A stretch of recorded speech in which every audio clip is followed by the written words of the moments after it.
आदरणीय अध्यक्ष महोदय, हम सब के लिए और सभी देशवासियों के लिए इतना ही नहीं, विश्व के लोकतंत्र प्रेमी नागरिकों के लिए भी हमारे लिए ये बहुत ही गौरव का पल है। बड़े गर्व के साथ लोकतंत्र के उत्सव को मनाने का एक अवसर है।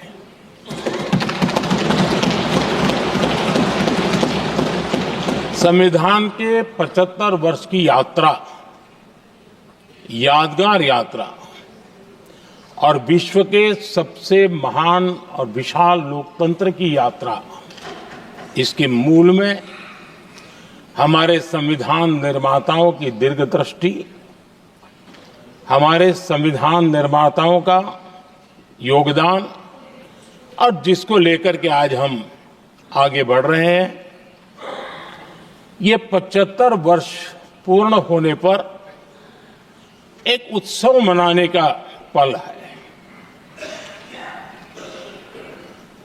मेरे लिए खुशी की बात है कि संसद भी इस उत्सव में शामिल होकर के अपनी भावनाओं को प्रकट कर रही है।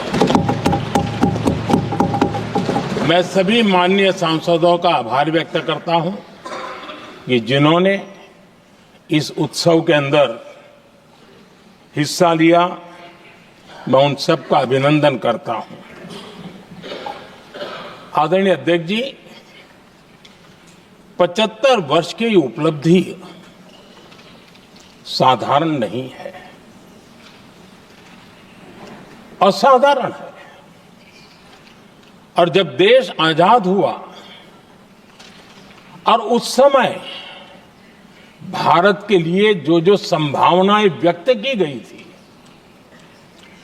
उन सभी संभावनाओं को निरस्त करते हुए, परास्त करते हुए भारत का संविधान हमें यहां तक ले आया है। और इसलिए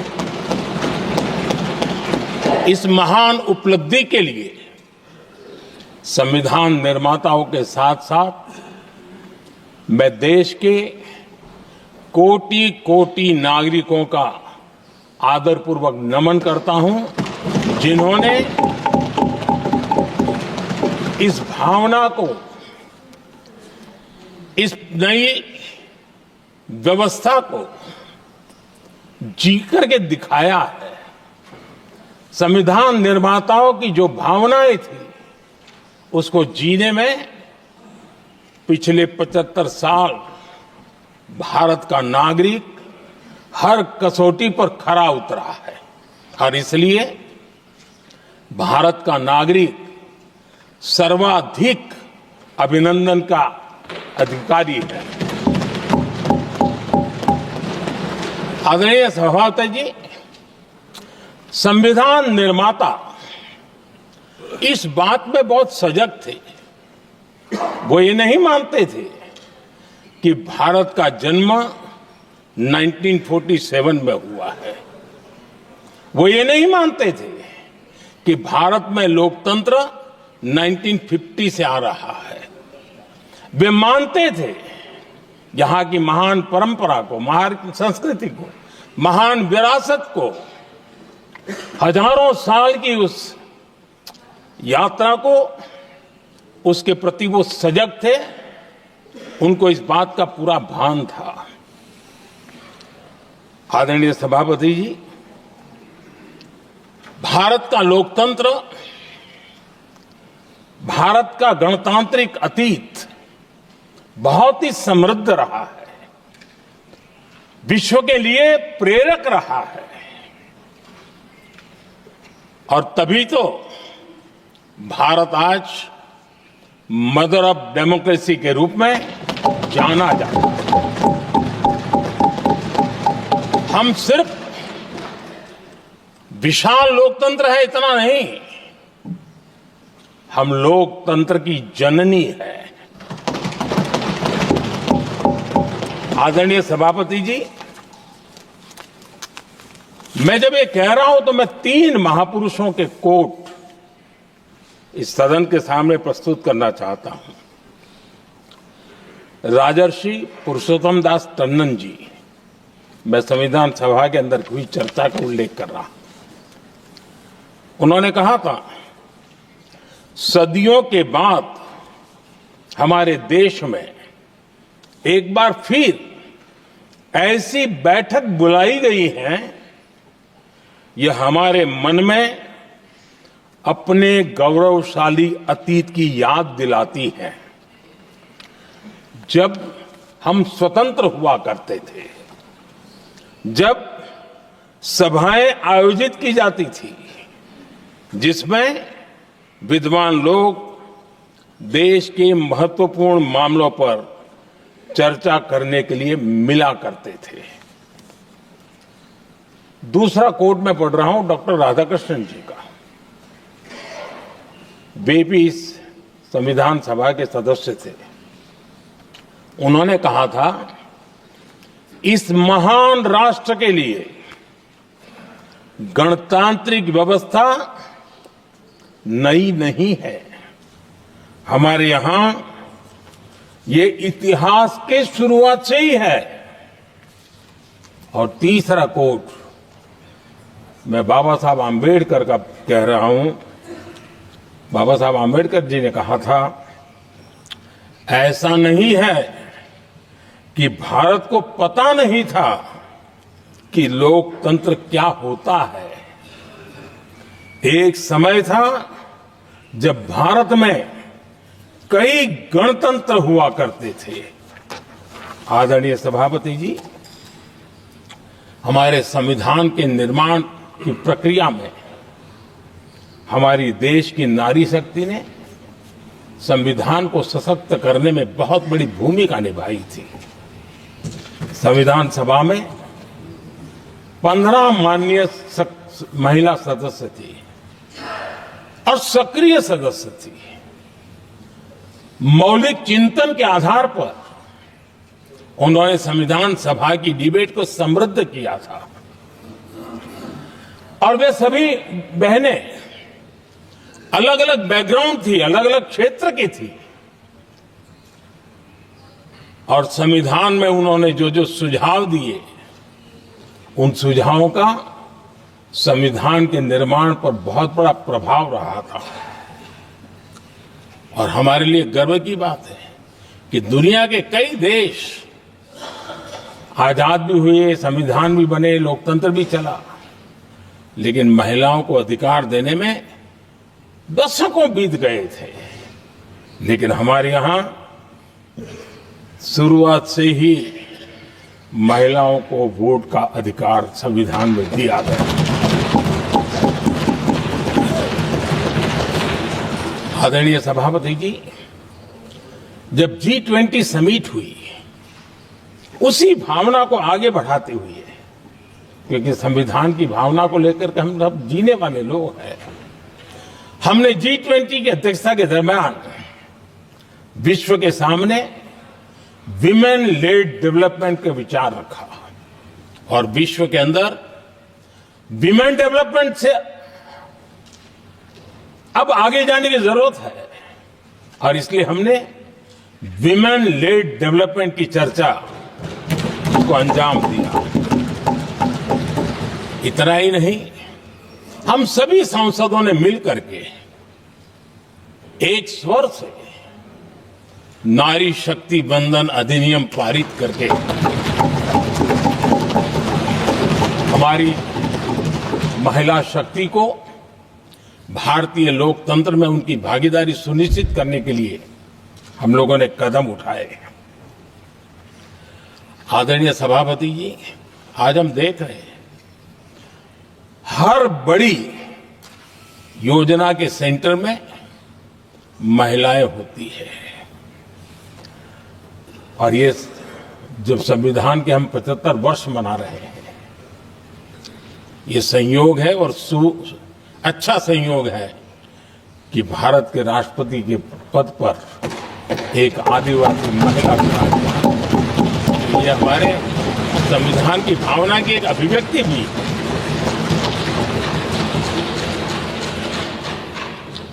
आदरणीय सभापति जी, इस सदन में भी लगातार हमारे महिला सांसदों की संख्या बढ़ रही है, उनका योगदान भी बढ़ रहा है।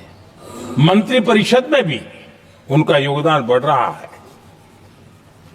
आज सामाजिक क्षेत्र हो, राजनीतिक क्षेत्र हो, शिक्षा का क्षेत्र हो, खेलकूद का क्षेत्र हो, क्रिएटिव वर्ल्ड की दुनिया हो, जीवन के हर क्षेत्र में महिलाओं का योगदान,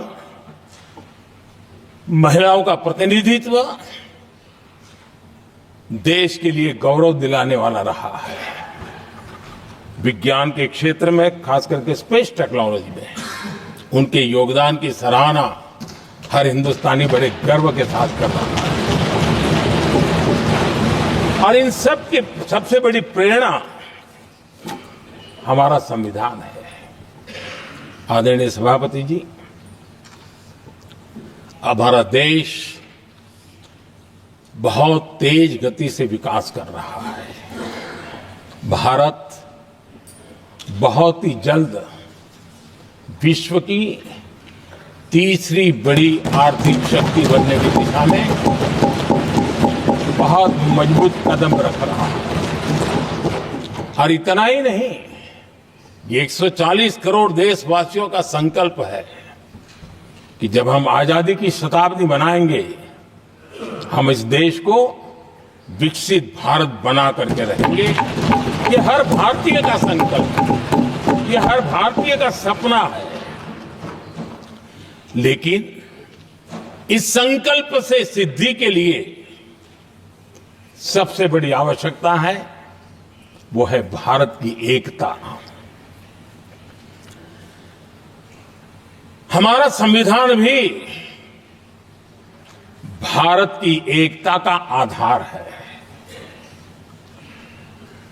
हमारे संविधान के निर्माण काल में इस देश के बड़े बड़े दिग्गज थे, स्वतंत्रता सेनानी थे, साहित्यकार थे, विवेचक थे, सामाजिक कार्यकर्ता थे, शिक्षाविद थे, कई फील्ड के प्रोफेशनल्स थे, मजदूर नेता थे, किसान नेता थे, समाज के हर वर्ग का प्रतिनिधित्व था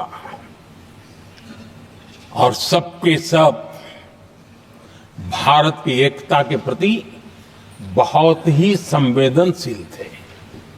जीवन के भिन्न भिन्न क्षेत्र से आए हुए, देश के अलग अलग भूभाग से आए हुए सभी लोग इस बात के प्रति सजग थे। और बाबा साहब अंबेडकर जी ने चेताया था। मैं बाबा साहब का कोट पढ़ रहा हूं। बाबा साहब अंबेडकर ने कहा था, समस्या ये है कि देश में जो विविधता से भरा जनमानस है, उसे किस तरह एक मत किया जाए, कैसे देश के लोगों को एक दूसरे के साथ होकर निर्णय लेने के लिए प्रेरित किया जाए, जिससे कि देश में एकता की भावना स्थापित हो। आदरणीय सभापति जी, मुझे बड़े दुख के साथ कहना है कि आजादी के बाद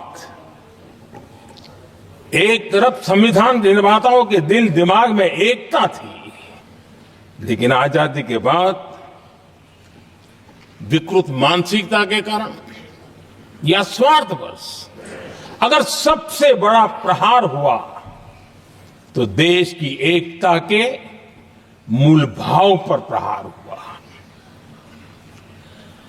विविधता में एकता, ये भारत की विशेषता रही है। हम विविधता को सेलिब्रेट करते हैं और इस देश की प्रगति भी विविधता को सेलिब्रेट करने में है। लेकिन गुलामी की मानसिकता में पले बड़े लोगों ने, भारत का भला न देख पाने वाले लोगों ने, और जिनके लिए हिंदुस्तान 1947 में ही पैदा हुआ, ये जो धारणा बनी थी उनके लिए वो विविधता में विरोधाभास ढूंढते रहे। इतना ही नहीं, विविधता के इस अमूल्य खजाना है हमारा, उसको सेलिब्रेट करने के बजाय उस विविधता में ऐसे जहरीले बीज बोने के प्रयास करते रहे ताकि देश की एकता को चोट पहुंचे। आदरणीय सभापति जी, हमें विविधता का उत्सव हमारे जीवन का अंग बनाना होगा और वही बाबा साहब आंबेडकर को सच्ची श्रद्धांजलि होगी। आदरणीय सभापति जी, मैं संविधान के प्रकाश में ही मेरी बातों को रखना चाहता हूं और इसलिए अगर आप हमारी नीतियों को देखेंगे, पिछले 10 साल देश की जनता ने हमें जो सेवा करने का मौका दिया है, हमारी निर्णयों की प्रक्रिया को देखेंगे तो भारत की एकता को मजबूती देने का निरंतर हम प्रयास करते रहे हैं। आर्टिकल 370 देश की एकता में रुकावट बना पड़ा था, दीवार बना पड़ा था। देश की एकता हमारी प्राथमिकता थी, जो कि हमारी संविधान की भावना थी और इसलिए धारा 370 को हमने जमीन पर उतार दिया, क्योंकि देश की एकता हमारी प्राथमिकता है। आदरणीय सभापति जी, इस इतने बड़े विशाल देश में अगर आर्थिक रूप से हमें आगे बढ़ना है, हमारी व्यवस्थाओं को और विश्व को भी निवेश के लिए आना है, तो भारत में अनुकूल व्यवस्थाएं चाहिए और उसी में से हमारे देश में एक लंबे अरसे तक जीएसटी को लेकर के चर्चा चलती रही। मैं समझता हूं इकोनॉमिक यूनिटी के लिए जीएसटी ने बहुत बड़ी भूमिका अदा की है। उस समय पहले की सरकार का भी कुछ योगदान है। वर्तमान समय में हमको इसको आगे बढ़ाने का अवसर मिला और हमने इसको किया और वो भी वन नेशन वन टैक्स उस भूमिका को आगे बढ़ा रहा है। आदरणीय सभापति जी, हमारे देश में राशन कार्ड गरीब के लिए बहुत बड़ी मूल्यवान दस्तावेज रहा है, लेकिन गरीब अगर एक राज्य से दूसरे राज्य जाता था तो गरीब कुछ भी उसके प्राप्त करने का हकदार नहीं बनता था। इतना बड़ा देश पर उसका किसी भी कोने में जाए उसका उतना ही अधिकार है। एकता के उस भाव को मजबूत करने के लिए हमने one nation one ration card की बात को मजबूत। आदरणीय सभापति जी, देश के गरीब को, देश के सामान्य नागरिक को अगर मुफ्त में इलाज मिले तो गरीबी से लड़ने की उसकी ताकत अनेक गुना बढ़ जाती है। लेकिन उसके लिए जहां वो काम करता है वहां पर तो मिल जाए, लेकिन किसी काम बस वो बाहर गया है और वहां पर वो जीवन और मृत्यु की लड़ाई लड़ता हो, ऐसे समय अगर उसको सुविधा नहीं मिलेगी तो व्यवस्था किस काम की। और इसलिए देश की एकता के मंत्र को जीने वाले हम लोगों ने ये तय किया कि one nation one health card, और इसलिए हमने आयुष्मान भारत योजना बनाई। आज बिहार के दूर दराज क्षेत्र का व्यक्ति भी अगर पुणे में कुछ काम कर रहा है और अचानक बीमार हो गया तो उसके लिए आयुष्मान कार्ड होना बहुत इनफ है, उसकी सेवा मिल सकती है। आदरणीय सभापति जी, हम जानते हैं देश में कई बार ऐसा हुआ कि देश के एक हिस्से में बिजली थी लेकिन बिजली सप्लाई नहीं हो रही थी और उसके कारण दूसरे इलाके में अंधेरा था। और पिछली सरकार में हमने विश्व के अंदर भारत की बदनामी हेडलाइन से हुआ करती थी अंधेरे की, वो दिन हमने देखे हैं और तब जाकर के एकता के मंत्र को लेकर के संविधान की भावना को जीने वाले हम लोगों ने वन नेशन वन ग्रिड को परिपूर्ण कर दिया और इसलिए आज बिजली के प्रवाह को निर्विरोध रूप से हिंदुस्तान के हर कोने में ले जाया जा सकता है। आदरणीय सभापति जी, हमारे देश में इंफ्रास्ट्रक्चर में भी भेदभाव की बू आती रही है। हमने उसे मिटा करके देश की एकता को ध्यान में रखते हुए, एक संतुलित विकास को ध्यान में रखते हुए हमने उस भेदभाव, उस भावना को खत्म करके एकता को मजबूत किया। हमने नॉर्थ ईस्ट हो या जम्मू कश्मीर हो, हिमालय की गोद के इलाके हो या रेगिस्तान के सटे हुए इलाके हो, हमने पूरी तरह इंफ्रास्ट्रक्चर को एक सामर्थ्य देने का प्रयास किया है ताकि एकता के भाव को अभाव में से कारण कोई दूरी पैदा न हो, उसमें से बदलने का हमने काम किया। आदरणीय सभापति जी, युग बदल चुका है और हम नहीं चाहते हैं कि डिजिटल के क्षेत्र में हैव्स एंड हैव्स नॉट की स्थिति बन जाए। देश के लिए समान रूप से, और इसलिए दुनिया के अंदर बड़े गर्व के साथ हम कहते हैं कि भारत का जो डिजिटल इंडिया की जो सक्सेस स्टोरी है, उसका एक कारण है हमने टेक्नोलॉजी को डेमोक्रेटाइज करने का प्रयास किया है और उसी का भाग है ये हमारे संविधान निर्माताओं ने हमें दिशा दिखाई है कि हमने ऑप्टिकल फाइबर हिंदुस्तान की हर पंचायतों तक ले जाने का प्रयास किया है ताकि भारत की एकता को मजबूती देने में हमें ताकत मिले। आदरणीय सभापति जी, हमारा संविधान की अपेक्षा है एकता की और इसी को ध्यान में रखते हुए हमने मातृभाषा के महात्म्य को स्वीकारा है। मातृभाषा को दबा करके हम देश के जनमानस को संस्कारित नहीं कर सकते और इसलिए हमने न्यू एजुकेशन पॉलिसी में भी मातृभाषा को बहुत बल दिया है और अब मेरे देश का गरीब का बच्चा भी मातृभाषा में डॉक्टर इंजीनियर बन सकता है, क्योंकि हमारा संविधान सबसे पीछे है, उनकी सबसे दरकार करने का हमें आदेश देता है। इतना ही नहीं, हमने क्लासिकल लैंग्वेज की दिशा में भी कई लैंग्वेजेस जो जिनका हक बनता था उनको हमने उस स्थान पर रख करके हमने उनका सम्मान किया था। देश भर में एक भारत श्रेष्ठ भारत का अभियान देश के एकता को मजबूत, नई पीढ़ी को वो संस्कारित करने का काम हमारी तरफ से चल रहा है। आदरणीय सभापति जी, काशी तमिल संगमम और तेलुगु काशी संगमम ये आज एक बहुत बड़ा इंस्टीट्यूशनलाइज हुआ है और समाज के निकटता को मजबूती देने का एक सांस्कृतिक प्रयास भी हमारा चलता रहा है, क्योंकि उसका कारण यही है कि संविधान की मूल धारा में भारत की एकता का महात्म्य स्वीकार किया गया है और उसको हमें बल देना चाहिए। आदरणीय सभापति जी, संविधान के आज 75 वर्ष हो रहे हैं, लेकिन हमारे यहां तो 25 वर्ष का भी महत्व होता है, 50 वर्ष का भी महत्व होता है, 60 साल का भी महत्व होता है। जरा हम इतिहास की तरफ नजर करें कि संविधान यात्रा के इन महत्वपूर्ण पड़ाव का क्या हुआ था।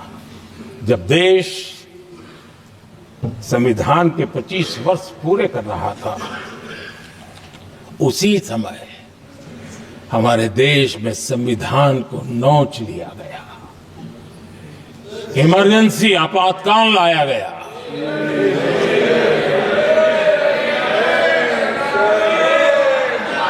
संवैधानिक व्यवस्थाओं को समाप्त कर दिया गया,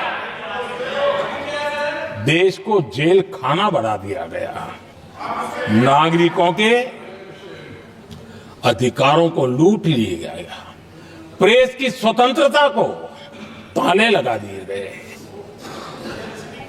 और कांग्रेस के माथे पर जो पाप है ना, वो कभी भी धुलने वाला नहीं है, कभी भी धुलने वाला। यह सिर्फ हिंदुस्तान, दुनिया में जब जब लोकतंत्र की चर्चा होगी, कांग्रेस के माथे का ये पाप कभी धुलने वाला नहीं है। क्योंकि लोकतंत्र का गला घोंट दिया गया था। भारत के संविधान निर्माताओं की तपस्या को मिट्टी में मिलाने की कोशिश की गई थी। आदरणीय सभापति जी, जब 50 साल हुए तब क्या भुला दिया गया था? जी नहीं। अटल बिहारी वाजपेयी जी की सरकार थी और 26 नवंबर को 2000 देश भर में संविधान का 50वां वर्ष मनाया गया था। अटल बिहारी वाजपेयी जी ने प्रधानमंत्री के नाते राष्ट्र को एक विशेष संदेश दिया था। एकता, जनभागीदारी, साझेदारी, उसके महत्व पर बल देते हुए उन्होंने संविधान की भावना को जीने का प्रयास किया था। जनता को जगाने का भी प्रयास किया था। और अध्यक्ष जी, जब देश संविधान का 50 वर्ष मना रहा था और जब 50 वर्ष की पूर्णाहुति हुई तो ये मेरा भी सौभाग्य था कि मुझे भी संविधान की प्रक्रिया से मुख्यमंत्री बनने का अवसर मिल गया। और मैं जब मुख्यमंत्री था उसी कार्यकाल में संविधान के 60 साल हुए और तब मैंने तय किया था मुख्यमंत्री के नाते कि हम गुजरात में संविधान के 60 साल मनाएंगे। और इतिहास में पहली बार ऐसा हुआ है जब संविधान के ग्रंथ को हाथी पर बनाई हुई अंबाड़ी में रखा गया उस विशेष व्यवस्था में रखा गया। हाथी पर संविधान की यात्रा निकली, संविधान गौरव यात्रा निकाली गई और राज्य का मुख्यमंत्री उस संविधान के नीचे हाथी के बगल में पैदल चल रहा था और देश को संविधान का महात्मा समझाने का सांकेतिक प्रयास कर रहा था। ये सौभाग्य भी मुझे प्राप्त हुआ था क्योंकि हमारे लिए संविधान का महत्व क्या है। और आज 75 साल हुए हमें अवसर मिला और मुझे याद है जब मैंने लोकसभा के पुराने सदन के अंदर जब 26 नवंबर को संविधान दिवस मनाने की बात कही थी तब एक वरिष्ठ नेता ने सामने से आवाज उठाई थी कि 26 जनवरी तो है, 26 नवंबर की क्या जरूरत है। क्या भावना घर कर गई थी। ये बहुत पुरानी बात नहीं है, इसी सदन में मेरे सामने हुआ था। लेकिन आदरणीय सभापति जी, मेरे लिए खुशी की बात है कि इस विशेष सत्र में अच्छा होता, संविधान की शक्ति, संविधान की विविधताओं पर चर्चा होती, नई पीढ़ी को काम आता। लेकिन हर एक की अपनी अपनी मजबूरियां होती है, हर कोई अपना दुख किसी न किसी रूप में प्रकट करता रहता है। कईयों ने अपनी विफलताओं का दुख प्रकट किया है। अच्छा होता दलगत भावनाओं से उठ करके देश हित में संविधान की चर्चा हुई होती तो समृद्धि मिलती अनेक देश की नई पीढ़ी को। आदरणीय सभापति जी, मैं तो संविधान के प्रति विशेष आदर का भाव व्यक्त करना चाहता हूं। इस संविधान की भावना थी कि मेरे जैसे अनेक लोग जो यहां पहुंच नहीं पाते, ये संविधान था जिसके कारण हम पहुंच पाए। क्योंकि हमारा कोई बैकग्राउंड नहीं था, हम यहां तक कैसे आते। ये संविधान का सामर्थ्य था, जनता जनार्दन के आशीर्वाद थे। इतना बड़ा दायित्व, और मेरे जैसे बहुत लोग यहाँ भी हैं जिनका ऐसा कोई बैकग्राउंड नहीं है, यही एक सामान्य परिवार से आए हैं और आज संविधान ने हमें यहाँ तक पहुँचाया है। और ये भी कितना बड़ा सौभाग्य है कि हमें देश ने इतना स्नेह दिया, एक बार नहीं, दो बार नहीं, 3 बार। ये हमारे संविधान के बिना संभव नहीं था। आदरणीय सभापति जी,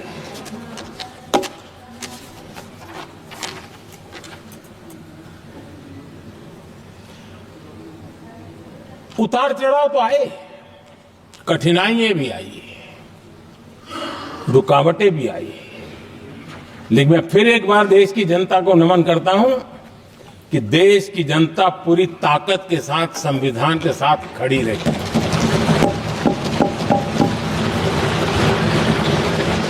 आदरणीय सभापति जी, मैं आज यहां किसी की व्यक्तिगत आलोचना करना नहीं चाहता हूं, लेकिन तथ्यों को देश के सामने रखना जरूरी है और इसलिए मैं तथ्यों को रखना चाहता हूं।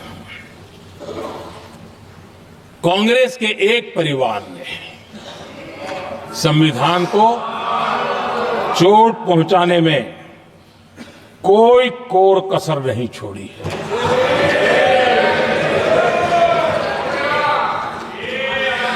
और मैं इसलिए एक परिवार का उल्लेख करता हूं कि 75 साल की हमारी यात्रा में 55 साल एक ही परिवार ने राज किया है। इसलिए देश को क्या क्या हुआ है ये जानने का अधिकार है और इस परिवार के कुविचार, कुरीति, कुनीति, इसकी परंपरा निरंतर चल रही है। हर स्तर पर इस परिवार ने संविधान को चुनौती दी। आदरणीय सभापति जी, 1947 टू 1952 इस देश में इलेक्टेड गवर्नमेंट नहीं थी। एक अस्थाई व्यवस्था थी, एक सिलेक्टेड सरकार थी और चुनाव नहीं हुए थे और जब तक चुनाव न हो तब तक एक इंटरिम व्यवस्था के रूप में कोई खाका खड़ा करना चाहिए, किया गया था। 1952 के पहले राज्यसभा का भी गठन नहीं हुआ था, राज्यों में भी कोई चुनाव नहीं थे, जनता का कोई आदेश नहीं था। उसके बावजूद भी और अभी तो संविधान निर्माताओं ने इतना मंथन करके संविधान बनाया था। 1951 में जबकि चुनी हुई सरकार नहीं थी, उन्होंने ऑर्डिनेंस करके संविधान को बदला और किया क्या? अभिव्यक्ति की आजादी पर हमला कर दिया गया।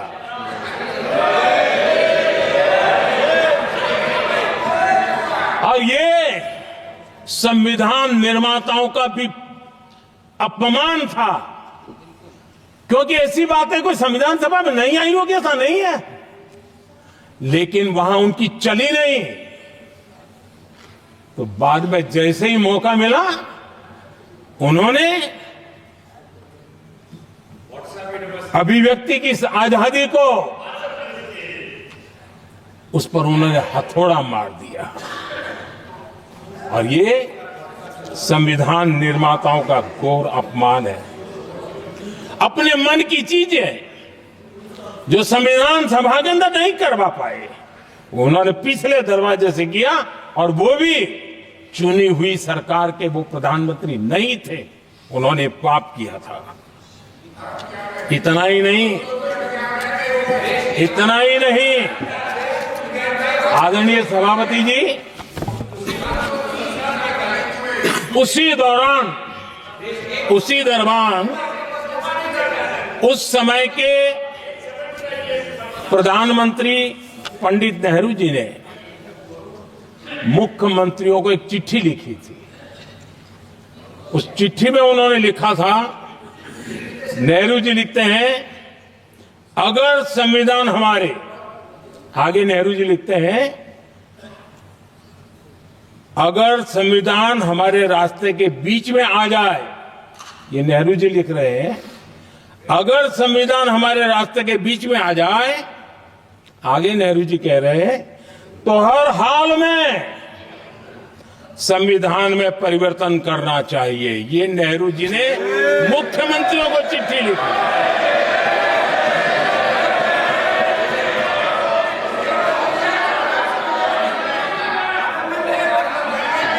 और आदरणीय सभापति जी, ये भी देखिए 1951 में ये पाप किया गया, लेकिन देश चुप नहीं था। उस समय राष्ट्रपति डॉक्टर राजेंद्र प्रसाद जी ने चेताया ये गलत हो रहा है। उस समय स्पीकर पद पर बैठे हुए हमारे स्पीकर महोदय ने भी पंडित जी को कहा गलत कर रहे हो। इतना ही नहीं, आचार्य कृपलानी जी, जयप्रकाश नारायण जैसे महान कांग्रेसी लोगों ने भी पंडित नेहरू ने कहा कि ये रोको, लेकिन पंडित जी का अपना संविधान चलता था और इसलिए उन्होंने इतने वरिष्ठ महानुभावों की सलाह मानी नहीं और उसे भी उन्होंने दरकिनार कर दिया। और आदरणीय सभापति जी, ये संविधान संशोधन करने का ऐसा खून कांग्रेस के मुंह लग गया कि समय समय पर वो संविधान का शिकार करती रही। ये खून मुंह पे लग गया। इतना ही नहीं, संविधान के स्पिरिट को लहू लहान करती रही।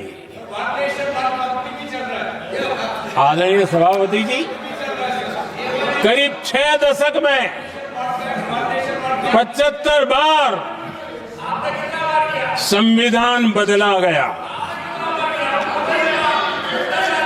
आदरणीय सभापति जी, जो बीज देश के पहले प्रधानमंत्री जी ने बोया था, उस बीज को खाद पानी देने का काम एक और प्रधानमंत्री ने किया। उनका नाम था श्रीमती इंदिरा गांधी।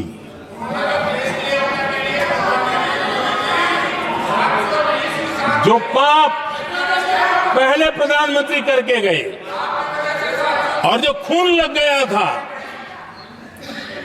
1971 में, सुप्रीम कोर्ट का एक फैसला आया था। उस सुप्रीम कोर्ट के फैसले को संविधान बदल करके पलट दिया गया और 71 में ये संविधान संशोधन किया गया था। और क्या था, उन्होंने हमारे देश की अदालत के पंख काट दिए थे और यहां पर तो किया था कि संसद संविधान के किसी भी आर्टिकल में जो मर्जी पड़े वो कर सकती है और अदालत उसकी तरफ देख भी नहीं सकती है। अदालत के सारे अधिकारों को छीन लिया गया था। ये पाप 1971 में उस समय की प्रधानमंत्री श्रीमती इंदिरा गांधी ने किया था।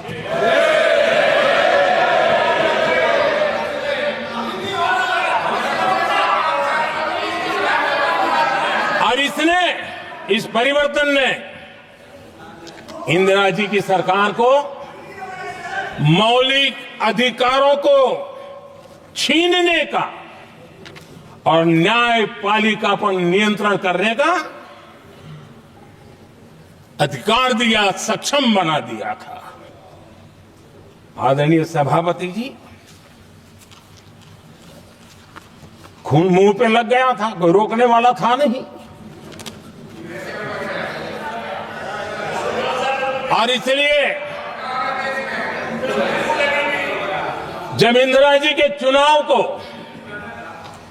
गैर रीति के कारण, असंवैधानिक तरीके से चुनाव लड़ने के कारण अदालत ने उनके चुनाव को खारिज कर दिया और उनको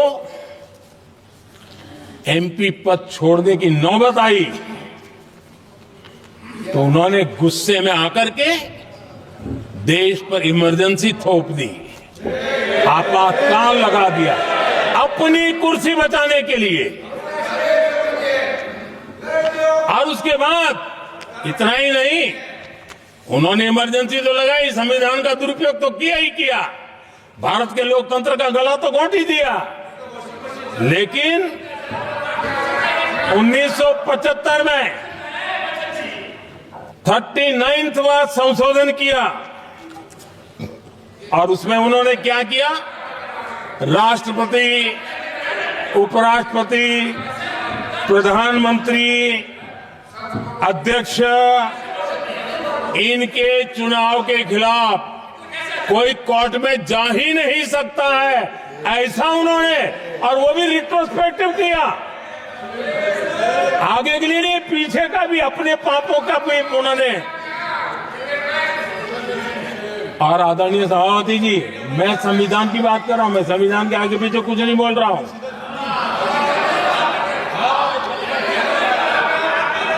आदरणीय सभापति जी,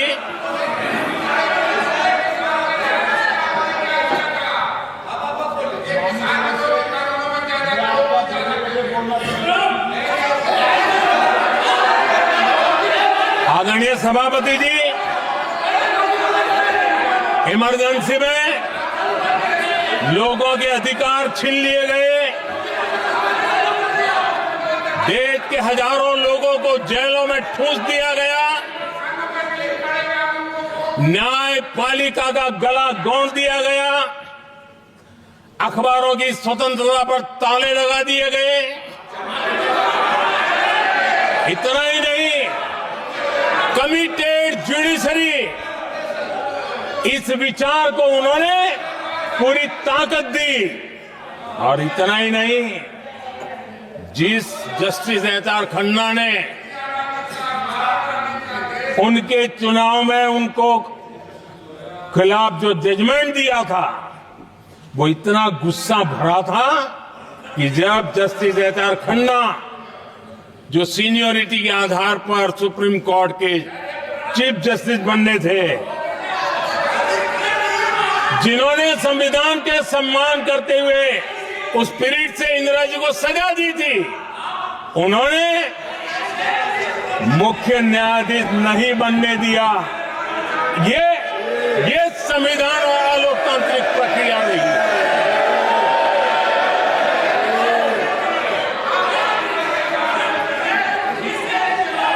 आदरणीय सभापति जी, यहां भी ऐसे कई दल बैठे हैं जिनके मुखिया भी सारे जेल में हुआ करते थे। ये इनकी मजबूरी है कि वहां जाके बैठे हैं, उनको भी जेलों में ठूस दिया गया था। आदरणीय सभापति जी, देश पर जुल्म तांडव चल रहा था, निर्दोष लोगों को जेलों में ठूस दिया जाता था, लाठियां बरताई जाती थी, कई लोग जेलों में मौत के शरण हो गए थे, और एक निर्दयी सरकार संविधान को चूर चूर करती रही थी। आदरणीय सभापति जी, ये परंपरा यहां नहीं रुकी। जो परंपरा नेहरू जी ने शुरू की थी, जिसको दूसरे प्रधानमंत्री जी इंदिरा जी ने आगे बढ़ाया, क्योंकि खून मुंह पे लग गया था, और इसलिए राजीव गांधी जी प्रधानमंत्री बने। उन्होंने संविधान को एक और गंभीर झटका दे दिया। सबको समानता, सबको समानता, सबको न्याय, उस भावना को चोट पहुंचाई। आदरणीय सभापति जी, आपको मालूम है, सुप्रीम कोर्ट ने शाहबानो का जजमेंट दिया था। एक भारत की महिला को न्याय देने का काम संविधान की मर्यादा और स्पिरिट के आधार पर देश की सुप्रीम कोर्ट ने दिया था। एक वृद्ध महिला को उसका हक मिला था सुप्रीम कोर्ट से, लेकिन उस समय के प्रधानमंत्री राजीव गांधी ने शाह मानो कि उस भावना को, सुप्रीम कोर्ट की उस भावना को नकार दिया और उन्होंने वोट बैंक की राजनीति के खातिर संविधान की भावना को बलि चढ़ा दिया और कट्टरपंथियों के सामने सर झुकाने का काम कर दिया। उन्होंने न्याय के लिए तड़प रही एक वृद्ध महिला को साथ देने के बजाय उन्होंने कट्टरपंथियों का साथ दिया। संसद में कानून बना करके सुप्रीम कोर्ट के निर्णय को फिर एक बार पलट दिया गया। आदरणीय सभापति जी, बात वहां से नहीं अटकी है।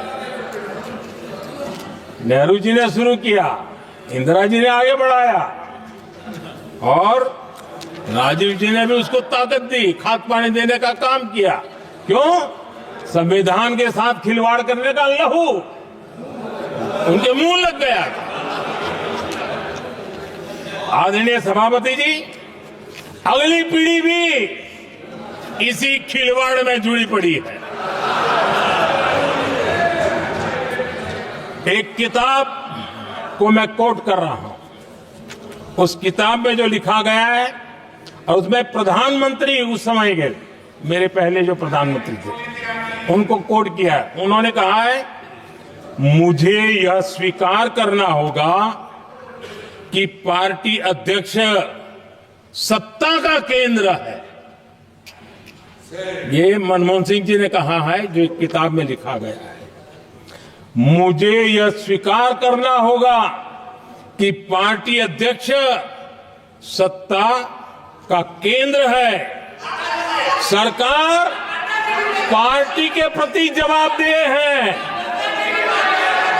इतिहास में पहली बार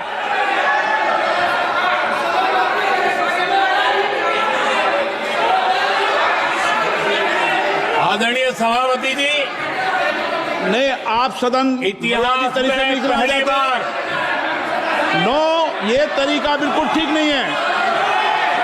सदन के नेता बोल रहे हैं, आपको मर्यादा रखनी चाहिए। ऐसे सदन नहीं चलेगा इस तरीके से, गलत तरीका आपका ये।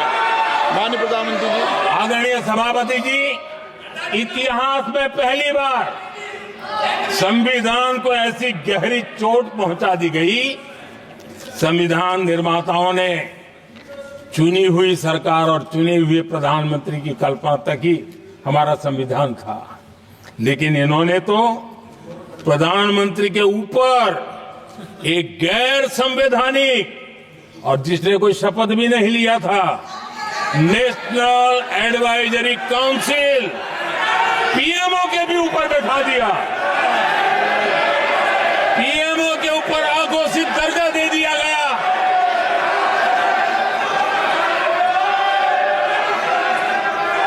आदरणीय सभापति जी, इतना ही नहीं, और एक पीढ़ी आगे चले और उस पीढ़ी ने क्या किया?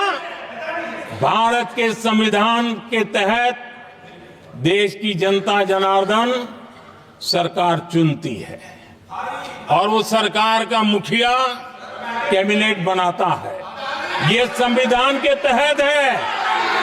इस कैबिनेट ने जो निर्णय किया, संविधान का अपमान करने वाले अहंकार से भरे लोगों ने पत्रकारों के सामने कैबिनेट के निर्णय को फाड़ दिया। संविधान को हर मौके पर संविधान के साथ खिलवाड़ करना, संविधान को न मानना, ये जिनकी आदत हो गई थी। और दुर्भाग्य देखिए, एक अहंकारी व्यक्ति कैबिनेट के निर्णय को फाड़ दे और कैबिनेट अपना फैसला बदल दे। ये कौन कौन सी व्यवस्था है? आदरणीय सभापति जी, मैं जो कुछ भी कह रहा हूं वो संविधान के साथ क्या हुआ उसी की बात कर रहा हूं। उस समय करने वाले पात्रों को लेकर किसी को परेशानी होती होगी, लेकिन बात संविधान की है। मेरे मन के और मेरे विचारों को मैं अभिव्यक्त नहीं कर रहा हूं।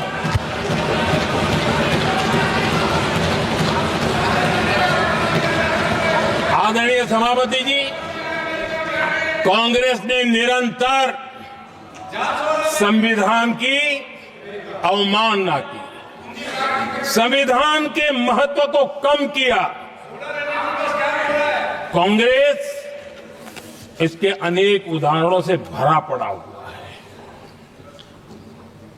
संविधान के साथ धोखेबाजी कैसे करते थे, संवैधानिक संस्थाओं को कैसे नहीं मानते थे, इस देश में बहुत कम लोगों को मालूम होगा।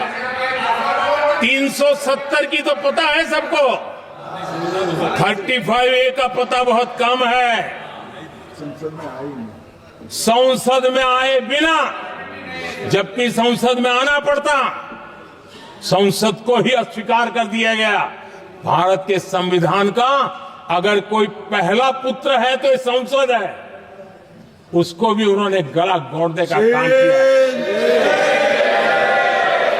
35A जो संसद में लाए बिना उन्होंने देश पर थोप दिया, और अगर 35A न होता तो जम्मू कश्मीर में जो हालत पैदा हुई वो हालत पैदा न हुई होती।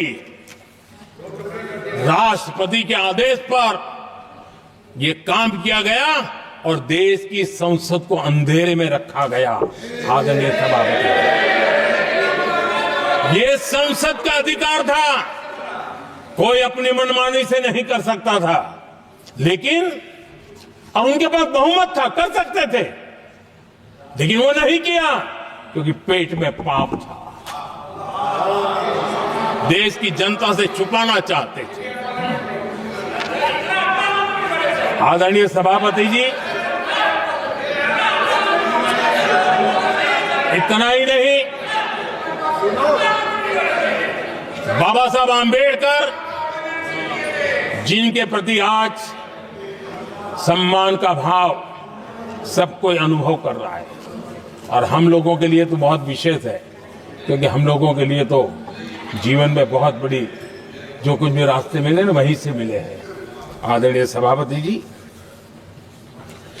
बाबा साहब आंबेडकर, इनके प्रति भी इनके मन में कितनी कटुता भरी थी, कितना द्वेष भरा था, मैं आज उसके डिटेल में जाना नहीं चाहता हूं, लेकिन जब अटल जी की सरकार थी तब बाबा साहब आंबेडकर, उनका जो महापरिनिर्वाण भूमि है वहां पर अलीपुर रोड पर अटल जी की सरकार में बाबा साहब आंबेडकर जी के स्मृति में एक स्मारक बनाना तय हुआ। अटल जी के समय ये नहीं हुआ। दुर्भाग्य देखिए, 10 वर्ष यूपीए की सरकार रही, उसने इस काम को नहीं किया, न होने दिया। बाबा साहब आंबेडकर का जब हमारी सरकार आई, बाबा साहब आंबेडकर के प्रति हमारा श्रद्धा होने के कारण हमने अलीपुर रोड पर बाबा साहब मेमोरियल बनाया और उसका काम किया। आदरणीय सभापति जी, दिल्ली में जब बाबा साहब आंबेडकर के 1992 में, उस समय चंद्रशेखर जी कुछ समय थे, तब एक निर्णय किया गया था, आंबेडकर इंटरनेशनल सेंटर यही जनपद के पास 40 साल तक वो कागज पे ही पड़ा रहा, नहीं किया गया। और तब जाकर के 2015 में हमारी सरकार आई और हमने आकर के इस काम को पूरा किया। बाबा साहब को भारत रत्न देने का काम भी जब कांग्रेस सत्ता से बाहर गई तब संभव हुआ। इतना ही नहीं, आदरणीय सभापति जी, बाबा साहब आंबेडकर के 125 साल तो हमने पूरी दुनिया में बनाए थे, विश्व के 120 देशों में बनाने का काम किया था। लेकिन जब बाबा साहब आंबेडकर की शताब्दी थी, तब अकेली बीजेपी की सरकार थी मध्य प्रदेश में। सुंदरलाल जी पटवा हमारे मुख्यमंत्री जी थे, और महू में जहां बाबा साहब आंबेडकर जी का जन्म हुआ था, उसको एक स्मारक के रूप में पुनर्निर्माण करने का काम सुंदरलाल पटवा जी जब मुख्यमंत्री थे तब मध्य प्रदेश में हुआ था। शताब्दी के समय भी उनके साथ यही किया गया था। आदरणीय सभापति जी,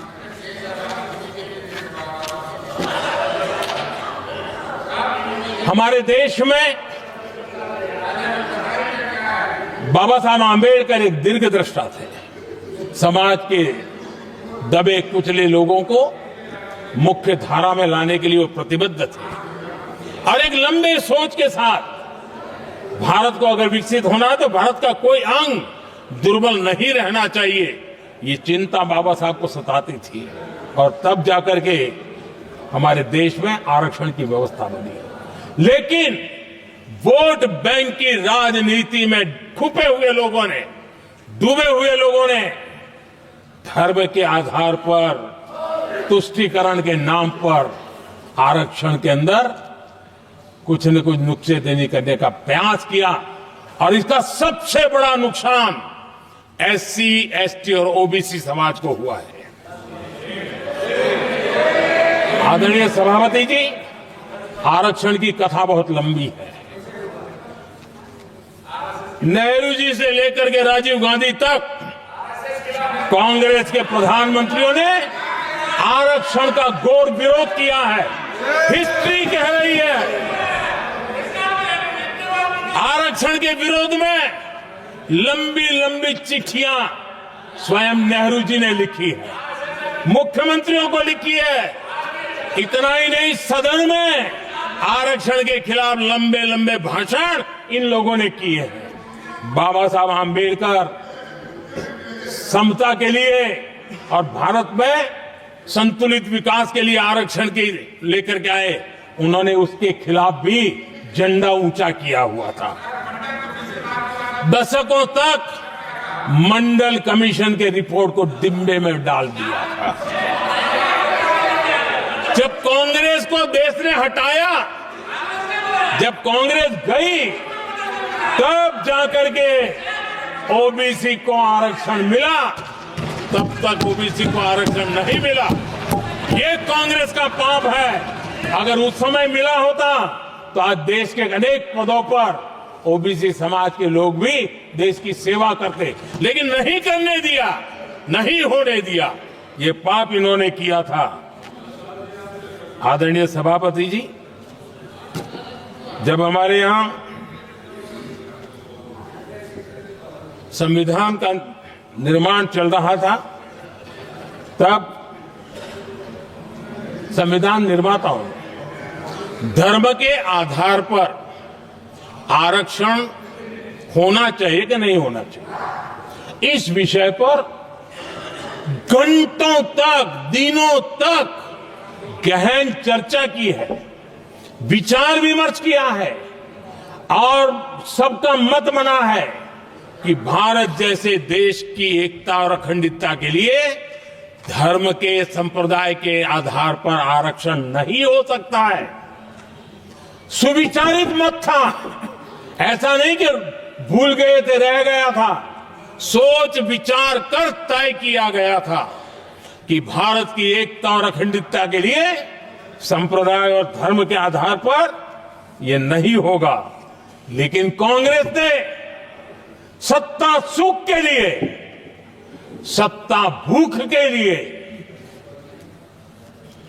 अपनी वोट बैंक को खुश करने के लिए धर्म के आधार पर आरक्षण का नया खेल खेला है, जो संविधान की भावना के खिलाफ है। इतना ही नहीं, दे भी दिया कुछ जगह पे, और सुप्रीम कोर्ट से झटके लग रहे हैं। और इसलिए अब दूसरे बहाने से बहाने बता रहे हैं, ये करेंगे वो करेंगे। मन में साफ है, धर्म के आधार पर आरक्षण देना चाहते हैं, इसलिए खेल खेले जा रहे हैं। संविधान निर्माताओं के भावनाओं पर गहरी चोट करने का ये निर्लज्ज प्रयास है। आदरणीय सभापति जी, आदरणीय सभापति जी,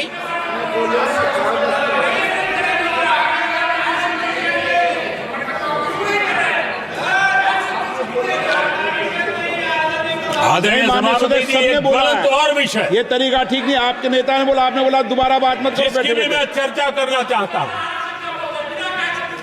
और वो ज्वलंत विषय समान नागरिक संहिता, यूनिफॉर्म सिविल कोड। ये विषय भी संविधान सभा के ध्यान बाहर नहीं था। संविधान सभा ने यूनिफॉर्म सिविल कोड को लेकर के लंबी चर्चा की, गहन चर्चा की, और उन्होंने बहस के बाद निर्णय किया कि अच्छा होगा कि जो भी सरकार चुन करके आए वो उसका निर्णय करे और देश में यूनिफॉर्म सिविल कोड लागू करे। ये संविधान सभा का आदेश था। और बाबा साहब आंबेडकर ने कहा था, जो लोग संविधान को समझते नहीं है, देश को समझते नहीं है, सत्ता भूख सेवा कुछ पड़ा नहीं है, उनको पता नहीं है बाबा साहब ने क्या कहा था। बाबा साहब ने कहा था, धार्मिक आधार पर बने, ये मैं बाबा साहब की बात कर रहा हूं, इतना वीडियो कट करके घुमाना मत। आदरणीय सभापति जी, बाबा साहब ने कहा था, धार्मिक आधार पर बने पर्सनल लॉ को खत्म करने की बाबा साहब ने जोरदार वकालत की थी। उस समय के सदस्य के.एम. मुंशी जी ने कहा था, समान नागरिक संहिता को राष्ट्र की एकता और आधुनिकता के लिए अनिवार्य बताया था। कमा मुंशी जी ने। सुप्रीम कोर्ट ने भी कई बार कहा है कि देश में यूनिफॉर्म सिविल कोड जल्द से जल्द लाना चाहिए। सरकारों को आदेश दिए हैं सुप्रीम कोर्ट ने, और उसी संविधान की भावना को ध्यान में रखते हुए, संविधान निर्माताओं की भावनाओं को ध्यान में रखते हुए हम पूरी ताकत से लगे हुए हैं सेक्युलर सिविल कोड की। और आज कांग्रेस के लोग संविधान निर्माताओं की भावना का भी, सुप्रीम कोर्ट की भावना का भी अनादर कर रहे हैं, क्योंकि उनकी राजनीति को सूट नहीं करता है। उनके लिए संविधान वो पवित्र ग्रंथ नहीं है, उनके लिए एक हथियार है राजनीति का। खेल खेलने का हथियार बना दिया। लोगों को डराने के लिए संविधान को हथियार बनाया जाता है। आदरणीय सभापति जी, और ये कांग्रेस पार्टी, उनको तो संविधान शब्द भी उनके मुंह में शोभा नहीं देता है। इसलिए जो अपनी पार्टी के संविधान को नहीं मानते हैं, जिन्होंने अपनी पार्टी के संविधान को कभी स्वीकार नहीं किया है, क्योंकि संविधान को स्वीकार करने के लिए एक लोकतांत्रिक स्पिरिट लगता है जो जिनकी रगों में नहीं है। सत्तावाद और परिवारवाद भरा पड़ा है। अब आप देखिए जो कैसी शुरुआती कितनी गड़बड़ हुई है। मैं कांग्रेस की बात कर रहा हूं। 12 कांग्रेस की प्रदेश की कमेटियों ने, 12 प्रदेश कमेटियों ने सरदार पटेल के नाम पर सहमति दी थी। नेहरू जी के साथ एक भी कमेटी नहीं थी, नॉट अ सिंगल। संविधान के तहत सरदार साहब ही देश के प्रधानमंत्री बनते हैं, लेकिन लोकतंत्र में श्रद्धा नहीं खुद के संविधान पर विश्वास नहीं, खुद के ही संविधान को स्वीकारना नहीं, और सरदार साहब देश के प्रधानमंत्री नहीं बन सके और ये बैठ गए। जो लोग अपनी पार्टी के संविधान को, जो लोग अपनी पार्टी के संविधान को नहीं मानते, वो कैसे देश के संविधान को स्वीकार कर सकते हैं?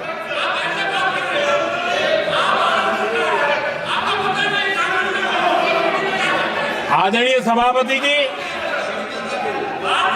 जो लोग संविधान में लोगों के नाम ढूंढते रहते हैं, मैं जरा बताना चाहता हूं, कांग्रेस पार्टी के एक अध्यक्ष हुआ करते थे और वो अति पिछड़े समाज से आते थे।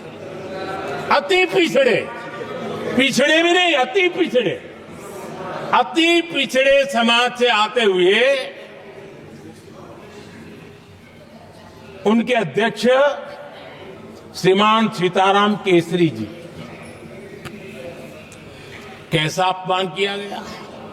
कहते हैं बाथरूम में बंद कर दिया गया, उठा करके फुटपाथ पर फेंक दिया गया।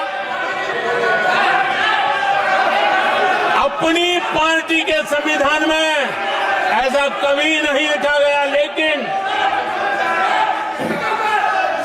अपनी पार्टी के संविधान को न मानना, लोकतंत्र की प्रक्रिया को न मानना, और पूरी कांग्रेस पार्टी पर एक परिवार ने कब्जा कर लिया,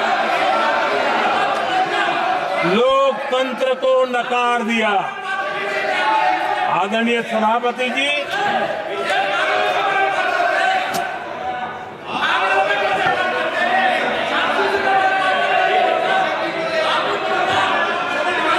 तो आपके सदस्यों ने क्या क्या बोला था, ठीक नहीं है। आप जब सदन के नेता बोल रहे हैं तो सदन की मर्यादा को रखो, आदरणीय सभापति जी को बनाओ।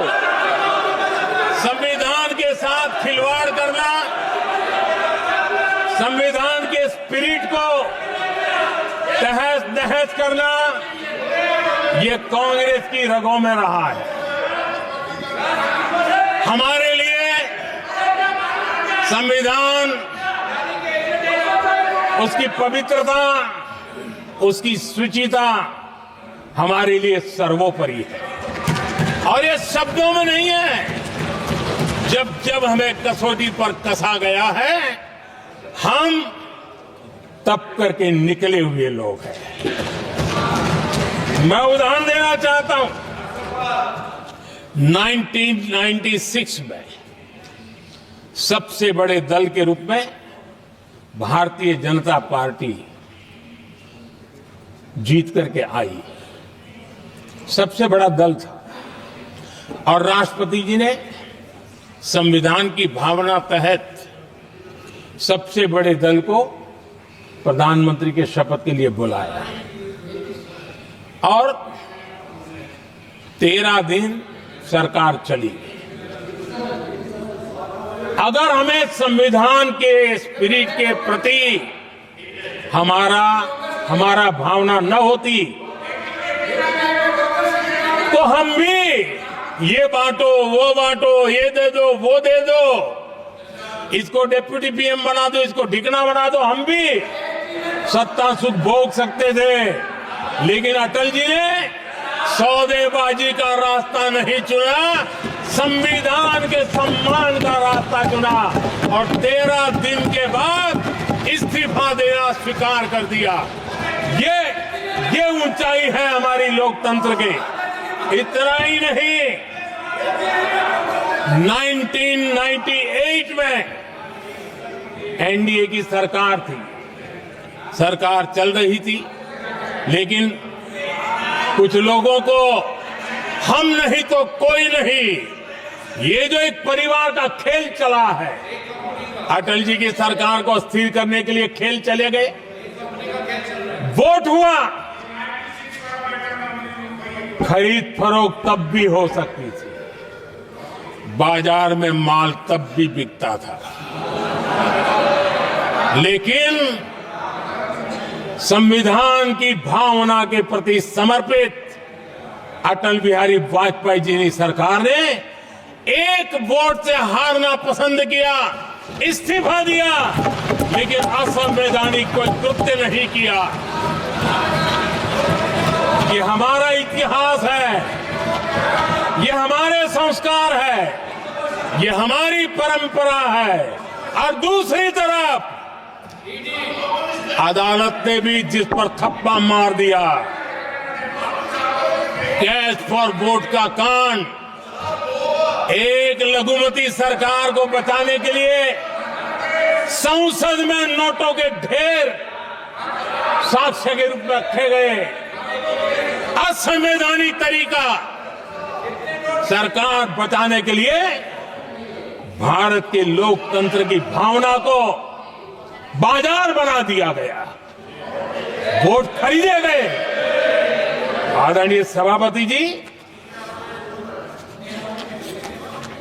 90 के दशक में कई सांसदों को रिश्वत देने का पाप, यह संविधान की भावना थी कि 140 करोड़ वासियों के मन में जो लोकतंत्र पनपा है, उस लोकतंत्र के साथ यह खिलवाड़। कांग्रेस के लिए सत्ता सुख, सत्ता की भूख, यही एकमात्र कांग्रेस का इतिहास है, कांग्रेस का वर्तमान है। आदरणीय सभापति जी, 2014 के बाद एनडीए को सेवा का मौका मिला। संविधान और लोकतंत्र को मजबूती मिली। ये पुरानी जो बीमारियों थी, उस बीमारी से मुक्ति का हमने एक अभियान चलाया। बीते 10 साल यहां से पूछा गया, हमने भी संविधान संशोधन किए। जी हां, हमने भी संविधान संशोधन किए हैं, देश की एकता के लिए, देश की अखंडता के लिए, देश के उज्जवल भविष्य के लिए और संविधान की भावना के प्रति पूर्ण समर्पण के साथ किए हैं। हमने संविधान संशोधन किया, क्यों किया? इस देश का ओबीसी समाज तीन दशक से ओबीसी कमीशन को संवैधानिक दर्जा देने के लिए मांग कर रहा है। ओबीसी के सम्मान के लिए, उसको संवैधानिक दर्जा देने के लिए हमने संविधान संशोधन किया है। हमें गर्व है ये करने का। समाज के दबे कुचले लोगों को उनके साथ खड़े होना, ये हम अपना कर्तव्य मानते हैं, इसलिए संविधान संशोधन किया। आदरणीय सभापति जी, इस देश में एक बहुत बड़ा वर्ग था, वो किसी भी जाति में क्यों न जन्मा हो, लेकिन गरीबी के कारण अवसरों को वो पा नहीं सकता था, आगे बढ़ नहीं सकता था। और इसलिए उसने असंतोष की ज्वाला भड़क रही थी और सबकी मांग रहती थी, कोई निर्णय नहीं करता था। हमने संविधान संशोधन किया, सामान्य जन के गरीब परिवार के 10% आरक्षण का किया, और ये पहला आरक्षण का संशोधन था। देश में कोई विरोध का स्वर नहीं उठा, हर किसी ने प्यार से उसको स्वीकार किया। संसद ने भी सहमति के साथ पारित किया, क्योंकि समाज की एकता की उसमें ताकत पड़ी थी, संविधान की भावनाओं का भाव पड़ा था, सबने सहयोग किया था, तब जाकर के हुआ था। आदरणीय सभापति जी, जी हां, हमने भी संविधान में संशोधन किए हैं, लेकिन हमने संविधान में संशोधन किया महिलाओं को शक्ति देने के लिए। संसद और विधानसभा में और संसद का पुराना भवन गवाह है, जब देश महिलाओं को आरक्षण देने के लिए आगे बढ़ रहा था और कानून यानी बिल पेश हो रहा था, तब उन्हीं का एक साथी दल वेल में आता है, कागज छीन लेता है, फाड़ देता है और सदन स्थगित हो जाता है और 40 साल तक विषय लटका रहता है। और वो आज उनके मार्गदर्शक है, जिन्होंने देश की महिलाओं के साथ अन्याय किया, वो उनके मार्गदर्शक है।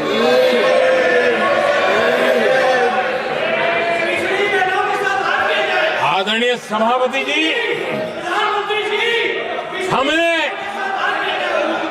हमने संविधान संशोधन किया, हमने देश की एकता के लिए किया। बाबा साहब आंबेडकर का संविधान 370 की दीवार के कारण जम्मू कश्मीर की तरफ देख भी नहीं सकता था। हम चाहते थे बाबा साहब आंबेडकर का संविधान हिंदुस्तान के हर हिस्से में लगना चाहिए और इसलिए बाबा साहब को श्रद्धांजलि भी देनी थी, देश की एकता को मजबूत करना था। हमने संविधान संशोधन किया, डंके की चोट पर किया और 370 को हटाया और भारत की सुप्रीम कोर्ट ने भी अब तो उसको मोहर लगा दी है। आदरणीय सभापति जी, हमने 370 का हटाने के लिए संशोधन किया। हमने ऐसे कानून भी बनाए। जब देश का विभाजन हुआ, महात्मा गांधी समेत देश के वरिष्ठ नेताओं ने सार्वजनिक रूप से कहा था कि पड़ोस के जो हमारे देश हैं, जहां जो माइनॉरिटीज है, वो जब भी संकट में आएगी तो उनकी चिंता ये देश करेगा। गांधी जी ने का वचन था, जो उनके नाम पर सत्ता पर चढ़ जाते थे उन्होंने तो पूरा नहीं किया, हमने सीएए ला करके उसको पूरा किया।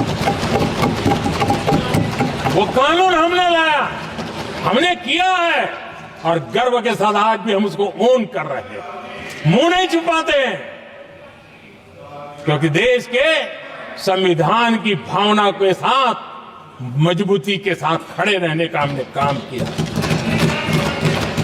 आदरणीय सभापति जी, हमने जो संविधान संशोधन किए हैं वो पुरानी गलतियों को ठीक करने के लिए किए और हमने एक उज्जवल भविष्य का रास्ता मजबूत करने के लिए किए हैं और समय बताएगा, समय की कसौटी पर हम खरे उतरेंगे, क्योंकि वो सत्ता स्वार्थ के लिए किया गया पाप नहीं है, हमने देश हित में किया हुआ पुण्य है।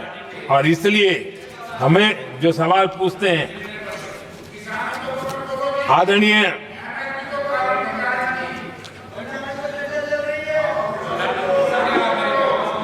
आदरणीय सभापति जी, यहां संविधान पर अनेक भाषण हुए, अनेक विषय उठाए गए, हर एक की अपनी मजबूरियां होगी, राजनीति कुछ न कुछ करने के लिए कुछ करते होंगे, लेकिन आदरणीय सभापति जी, हमारा संविधान सबसे ज्यादा जिस बात को लेकर के संवेदनशील रहा है वो है भारत के लोग, वी द पीपल, भारत के नागरिक। संविधान उनके लिए है, उनके हितों के लिए है, उनके कल्याण के लिए है, उनकी गरिमा के लिए है और इसलिए संविधान भारत के कल्याणकारी राज्य के लिए हमें दिशा निर्देश देता है और कल्याणकारी राज्य का मतलब है जहां नागरिकों को भी गरिमा प्राप्त हो, उनको गरिमामय जीवन की गारंटी मिलनी चाहिए। हमारे कांग्रेस के साथियों को एक शब्द बहुत प्रिय है, मैं आज उस शब्द का उपयोग करना चाहता हूं और उनका सबसे प्रिय शब्द जिसके बिना वो जी नहीं सकते वो शब्द है जुमला। कांग्रेस के हमारे साथी उनको दिन रात जुमला, लेकिन इस देश को पता है हिंदुस्तान में अगर सबसे बड़ा जुमला कोई था और वो 4 पीढ़ी ने चलाया, वो जुमला था गरीबी हटाओ। ये ऐसा जुमला था, ये गरीबी हटाओ ऐसा जुमला था, उनकी राजनीति की रोटी तो सिकती थी लेकिन गरीब का हाल ठीक नहीं होता था।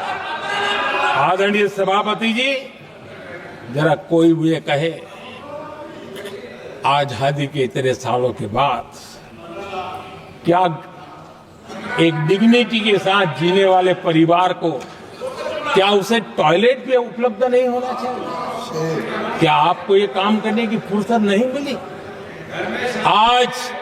आज देश में टॉयलेट बनाने के अभियान को, जो गरीबों के लिए एक सपना था, उसकी डिग्निटी के लिए हमने इस काम को हाथ में लिया और हमने जी जान से उसे जुटे रहे। उसका मजाक उड़ाया गया, मुझे मालूम है, लेकिन उसके बाद भी सामान्य नागरिक के जीवन का गरिमा, ये हमारे दिल और दिमाग में होने के कारण हम डिगे नहीं, हम अड़े रहे, हम आगे बढ़ते चले गए और तब जाकर के ये सपना साकार हुआ।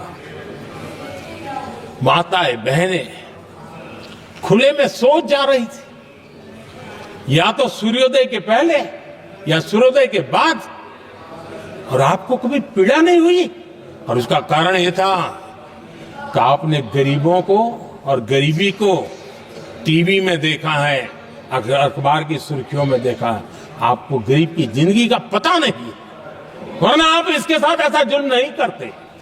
आदरणीय सभापति जी, इस देश की 80% जनता पीने के शुद्ध पानी के लिए तरसती रही। क्या मेरा संविधान हमें रोकता था? क्या संविधान तो ये चाहता था कि सामान्य मानवीय की सुविधाओं को ध्यान दिया जाए। आदरणीय सभापति जी, ये काम भी हमने बड़े समर्पण भाव से आगे बढ़ाया है। आदरणीय सभापति जी, इस देश की करोड़ों माताएं चूल्हे में खाना पकाना और धुएं से आंखें लाल, कहते हैं कि सैकड़ों सिगरेट का धुआं खाना पकाते हैं तब धुआं शरीर में जाता है।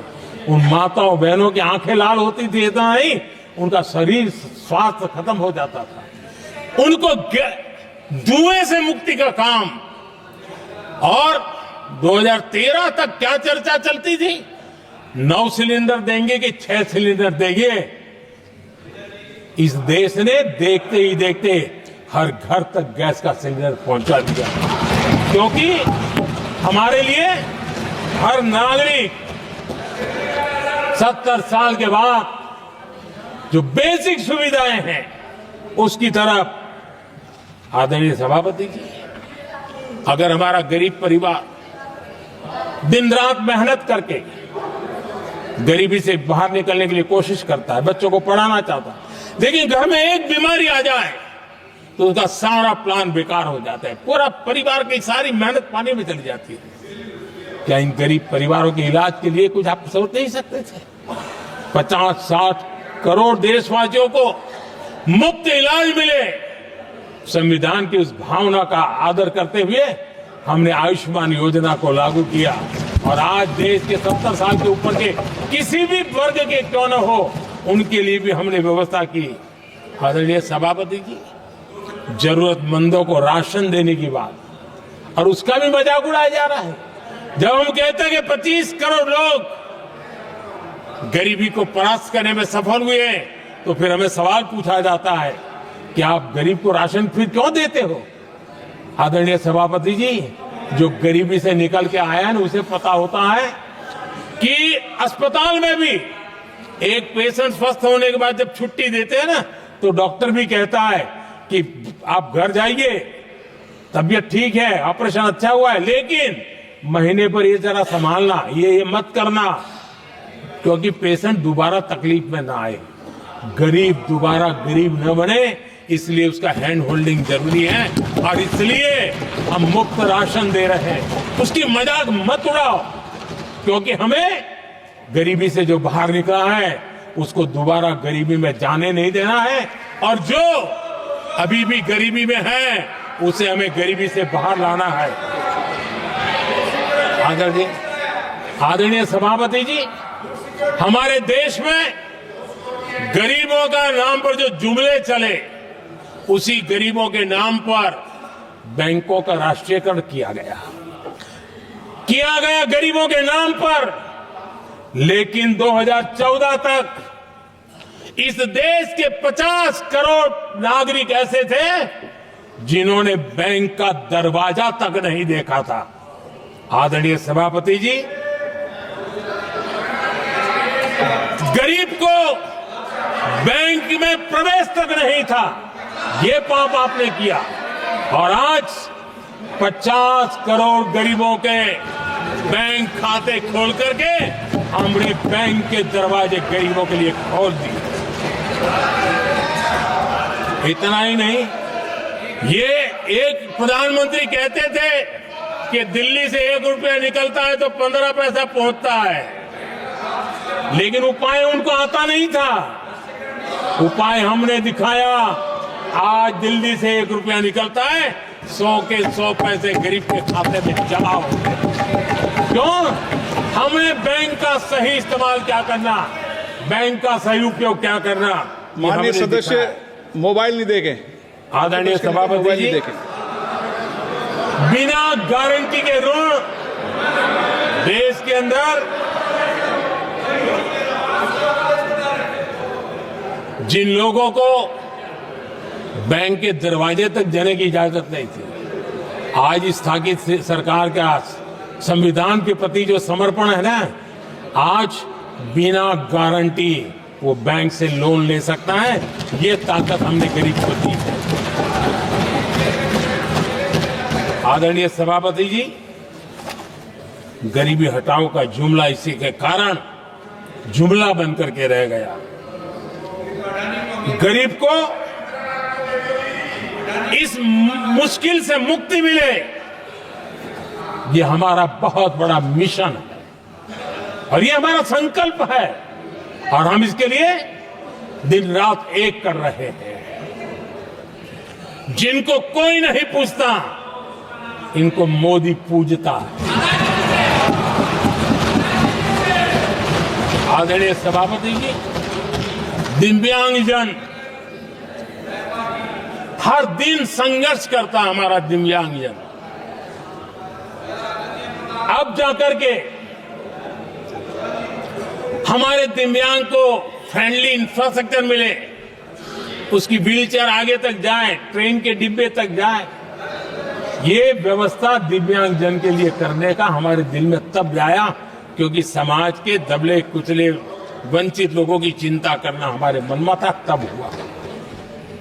आदरणीय सभापति जी, आप मुझे बताइए, एक तो भाषा के नाम पर झगड़ा करना तो सिखा दिया आपने, लेकिन मेरे दिव्यांगजनों के साथ कितना अन्याय किया। जो हमारे यहां साइनेज लैंग्वेज जो है, साइन लैंग्वेज की जो व्यवस्था है, खास करके मूक बधिर के लिए, अब दुर्भाग्य ऐसा देश का कि असम में जो भाषा सिखाई जाए उत्तर प्रदेश में दूसरी सिखाई जाए, उत्तर प्रदेश में सिखाई जाए महाराष्ट्र में तीसरी सिखाई जाए। हमारे दिव्यांगजनों के लिए एक साइन लैंग्वेज का होना बहुत जरूरी था। आजादी के 7 दशक बाद भी उनको उन दिव्यांगजनों की याद नहीं आई। एक कॉमन साइन लैंग्वेज बनाने का काम हमने किया, जो आज देश के मेरे सभी दिव्यांग भाई बहनों के लिए काम आ रही है। आदरणीय सभापति जी, गुमंतु और अर्ध गुमंतु जन समूह समाज का इसके ऊपर पूछने वाला नहीं था। उनके कल्याण के लिए वेलफेयर बोर्ड बनाने का काम हमने किया, क्योंकि संविधान की प्राथमिकता है लोग, हमें उसको दर्जा देने का काम किया है। आदरणीय सभापति जी, हर कोई रेहड़ी पटरी के लोगों से जानता है। हर मोहल्ले में, हर इलाके में, हर फ्लैट में, हर सोसाइटी में सुबह होते ही वो रेहड़ी पटरी वाला आकर के मेहनत करके और लोगों का जीवन चलाने में मदद करता है। उसको बेचारे को 12-12 घंटे काम करे, रेहड़ी भी किसी से किराए पर ले ले, किसी से ब्याज से पैसा ले, किसी से सामान खरीदे, शाम को ब्याज खाओ पैसा ले जाए, बड़ा मुश्किल से अपने बच्चों के लिए ब्रेड का टुकड़ा ले जा सके। ये हालत थी। ये हमारी सरकार ने है रेहड़ी पटरी वालों के लिए स्वनिधि योजना बना करके बैंक से उनको बिना गारंटी लोन देने का शुरू किया, और आज उसके कारण, वो स्वनिधि योजना के कारण वो तीसरे राउंड तक पहुंचा है और अधिकतम लोन बैंक से उसको सामने से मिल रही है। उसकी प्रतिष्ठा का और उसका विस्तार हो रहा है, विकास भी हो रहा है। आदरणीय सभापति जी, इस देश में हम में से कोई ऐसा नहीं होगा जिसको विश्वकर्मा की जरूरत न पड़ती हो। समाज की व्यवस्था की एक बहुत बड़ी व्यवस्था बनी थी, सदियों से चली आ रही थी, लेकिन वो विश्वकर्मा साथियों के लिए कभी पूछा नहीं गया।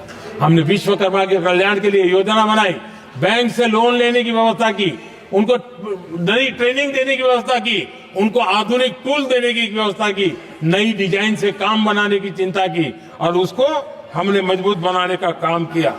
आदरणीय सभापति जी, ट्रांसजेंडर जिसको परिवार ने धुतकार दिया, जिसको समाज ने धुतकार दिया, जिसकी कोई चिंता करने वाला नहीं था, ये हमारी सरकार है कि इसको भी भारत के संविधान ने हक दिए हैं। उस ट्रांसजेंडर के अधिकारों के लिए कानून और व्यवस्थाएं बनाने का काम हमने किया। उनको गरिमापूर्ण जीवन मिले, उनके अधिकारों की सुरक्षा के लिए हमने काम किया।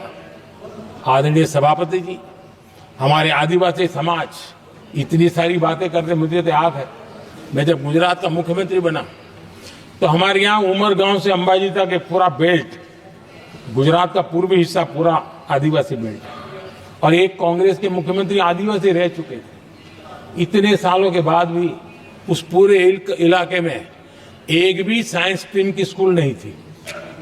मेरे आने से पहले एक भी साइंस स्ट्रीम की स्कूल नहीं थी। अगर साइंस स्ट्रीम की स्कूल नहीं है तो कितनी आरक्षण की बातें करो, वो बेचारा इंजीनियर और डॉक्टर कैसे बन सकता है। ये मैंने उस इलाके में काम किया और वहां साइंस स्ट्रीम की स्कूलें, अब तो वहां यूनिवर्सिटीज बन गई है। लेकिन यानी राजनीति की चर्चा करना, संविधान के अनुरूप काम न करना, ये जिनकी सत्ता भूख है ना, उसका हमने आदिवासी समाज में भी जो अति पिछड़े लोग हैं, और मैं राष्ट्रपति जी का आभार व्यक्त करता हूं, उन्होंने मेरा काफी मार्गदर्शन किया। राष्ट्रपति महोदया ने मेरा मार्गदर्शन किया और उसमें से पीएम जनमन योजना बनी। हमारे देश में बिखरे बिखरे आदिवासी समाज के छोटे छोटे समूह जो आज भी उनको कोई सुविधा प्राप्त नहीं हुई थी।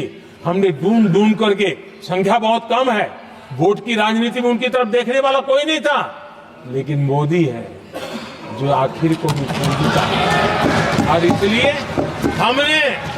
हमने उनके लिए पीएम जनमन योजना के द्वारा उनके विकास की। आदरणीय सभापति जी, जैसे समाजों में उनके विकास संतुलित होना चाहिए, पिछड़े से पिछड़ा व्यक्ति को भी संविधान अवसर देता है, जिम्मेवारी भी सरकार को देता है, उसी प्रकार से कोई भी विभाग भी, कोई हमारा ज्योग्राफिकल इलाका भी, वो पीछे नहीं रहना चाहिए। और हमारे देश में किया क्या, 60 साल के दरमियान 100 डिस्ट्रिक्ट आइडेंटिफाई करके कह दिया कि ये तो बैकवर्ड डिस्ट्रिक्ट है। और बैकवर्ड डिस्ट्रिक्ट का ऐसा लेवल लग गया कि किसी की ट्रांसफर होती थी तो कहता था पनिशमेंट पोस्टिंग, तो कोई जिम्मेवार अफसर जाता ही नहीं था। और उनकी तरह हमने पूरी स्थिति को बदल दिया। हमने एस्पिरेशनल डिस्ट्रिक्ट का एक कल्पना रखी और 40 पैरामीटर पर ऑनलाइन रेगुलर मॉनिटरिंग करते रहे, और आज एस्पिरेशनल डिस्ट्रिक्ट उस राज्य के अच्छे जिलों की बराबरी करने लग गए और खुद को नेशनल एवरेज की बराबरी करने लगे। भूभाग भी पीछे न रहे, कोई जिला अब इसको आगे ले गए करके हमने 500 ब्लॉक को एस्पिरेशनल ब्लॉक बना करके उनके डेवलप पर स्पेशल फोकस करने की दिशा में हम काम कर रहे हैं। आदरणीय सभापति जी, मैं हैरान हूं जो लोग बड़ी बड़ी कथाएं सुनाते हैं, क्या इस देश में आदिवासी समाज 1947 के बाद आया क्या? कि राम और कृष्ण थे तब आदिवासी समाज था नहीं था? जो आदिवासी समाज को आदि पुरुष वीर पुरुष हम कहते हैं, लेकिन आजादी के कई दशकों के बाद भी इतना बड़ा आदिवासी समूह, उनके लिए अलग मंत्रालय नहीं बनाया गया। पहली बार अटल बिहारी वाजपेयी की सरकार आई और उन्होंने अलग आदिवासी मंत्रालय बनाया, अलग आदिवासी विकास और विस्तार के लिए बजट दिया।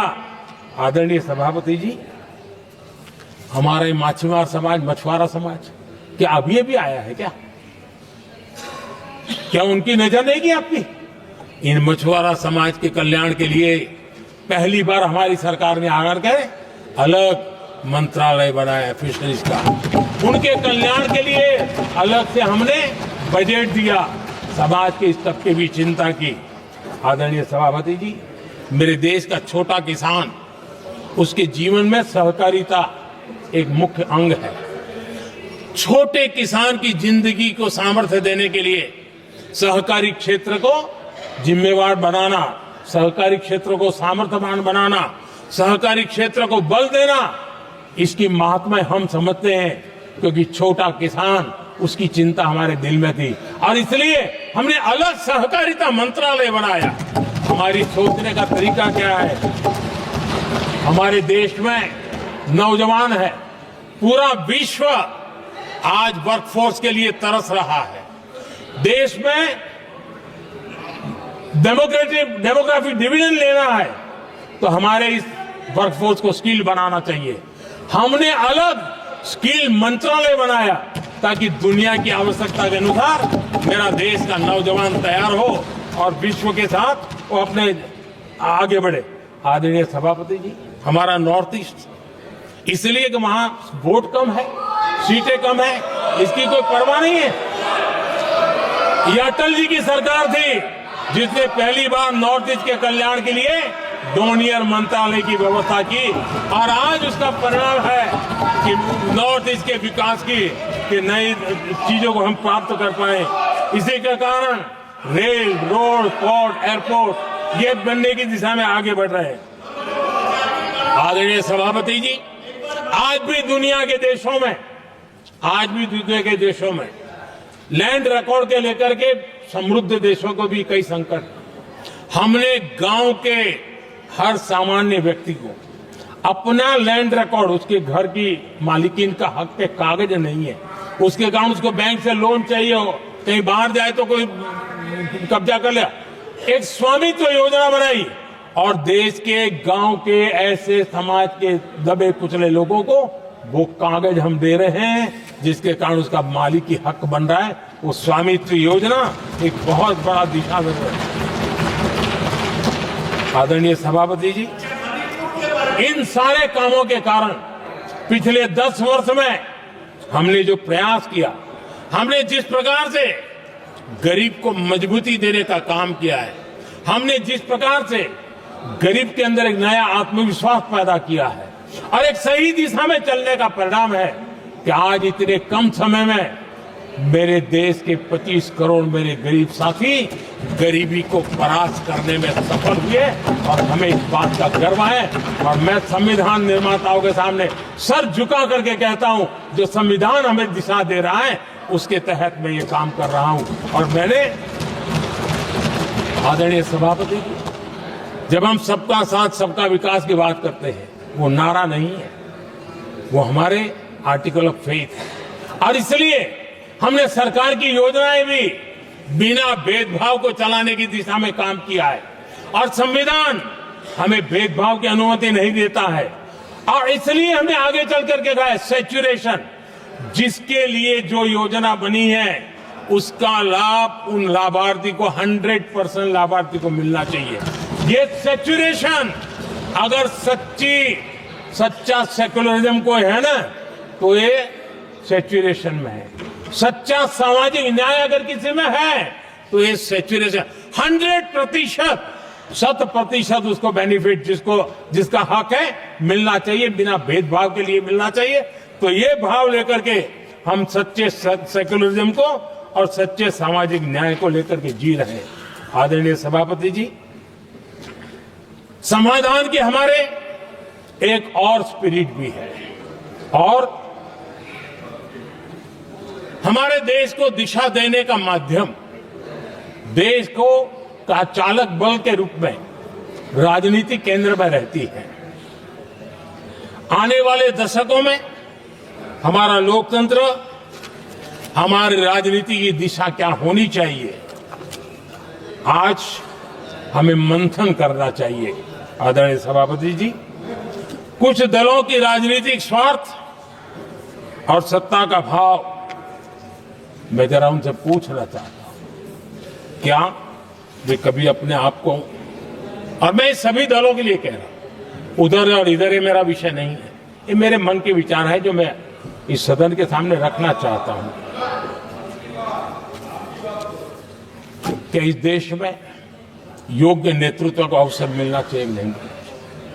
जिनके परिवार में कोई राजनीति में नहीं है, क्या उनके लिए दरवाजे बंद हो जाएंगे?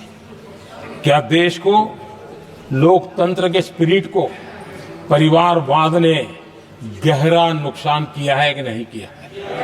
क्या परिवारवाद से भारत के लोकतंत्र की मुक्ति का अभियान चलाना ये संविधान के तहत हमारी जिम्मेवारी है कि नहीं है? और इसलिए समानता के सिद्धांत की बात कहें, अवसर की बात कहें, हिंदुस्तान के हर किसी को, और जो परिवारवादी राजनीति है उनकी धुरी ही परिवार होता है, सब कुछ परिवार के लिए। देश को, देश के नौजवानों को आकर्षित करने के लिए, लोकतंत्र को मजबूत बनाने के लिए और देश के युवाओं को आगे आने के लिए हम सभी राजनीतिक दलों ने प्रयास करना चाहिए। सभी राजनीतिक दलों ने, जिनकी पार्श्वभूमि में राजनीतिक परिवार नहीं है, ऐसे फ्रेश ब्लड को लाने के लिए प्रयास करना, ये मैं मानता हूं कि देश की लोकतंत्र की, और इसीलिए मैंने लाल किले से कहा है कि मेरा एक विषय लेके मैं लगातार बोल रहा हूं, बोलता रहूंगा।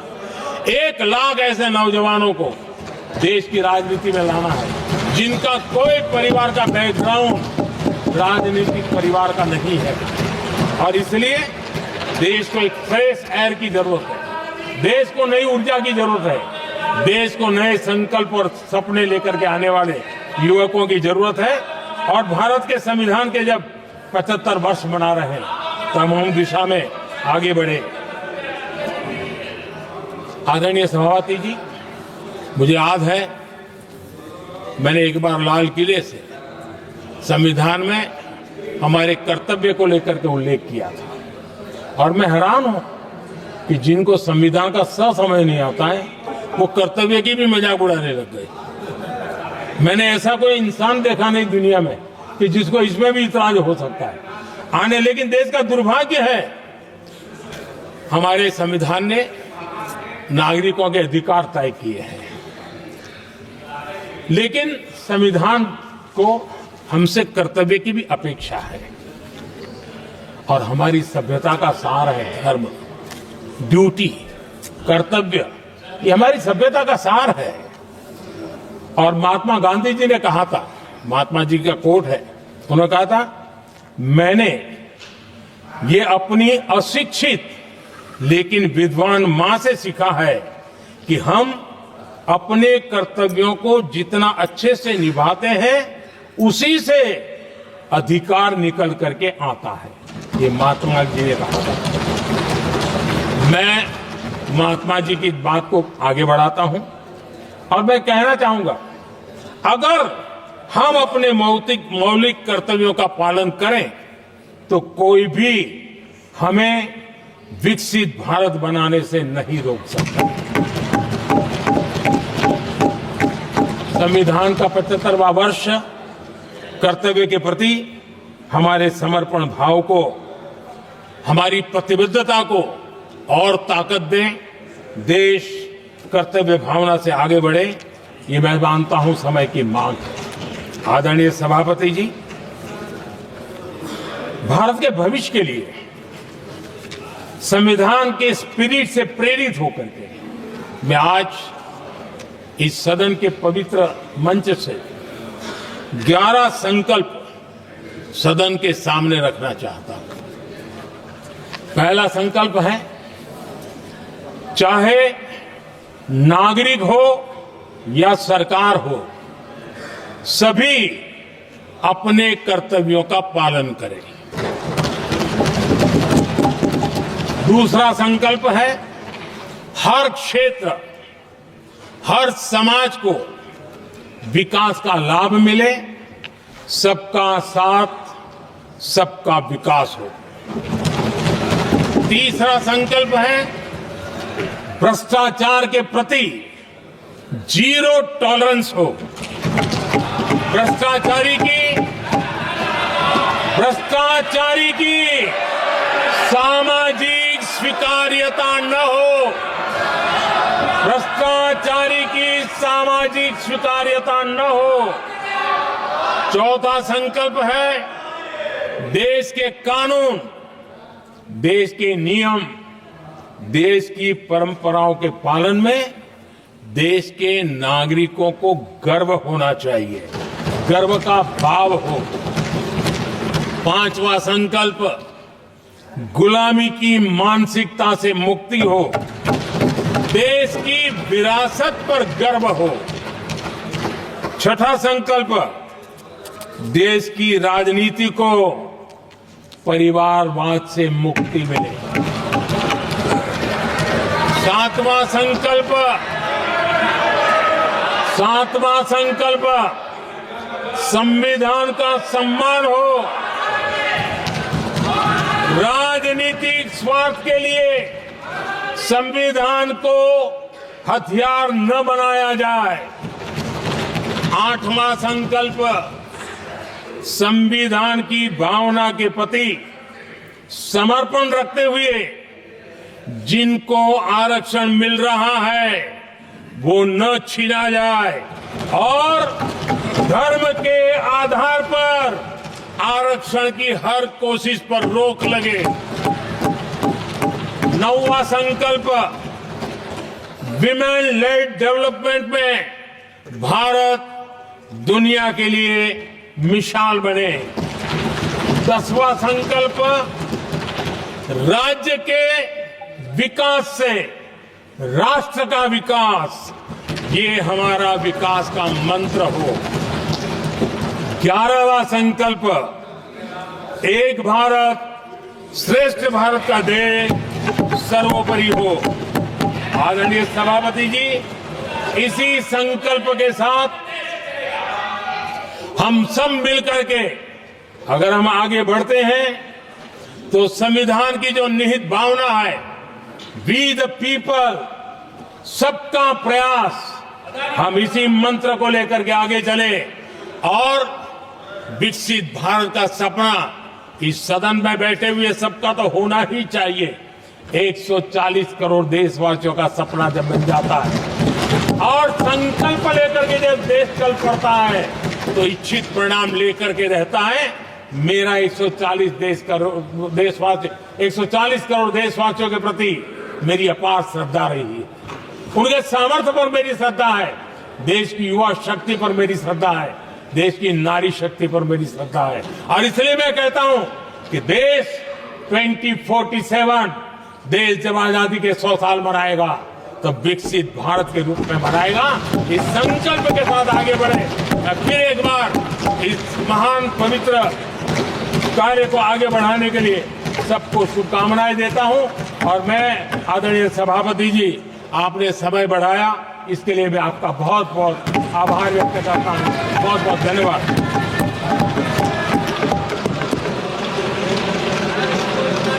सभा की कार्रवाई सोम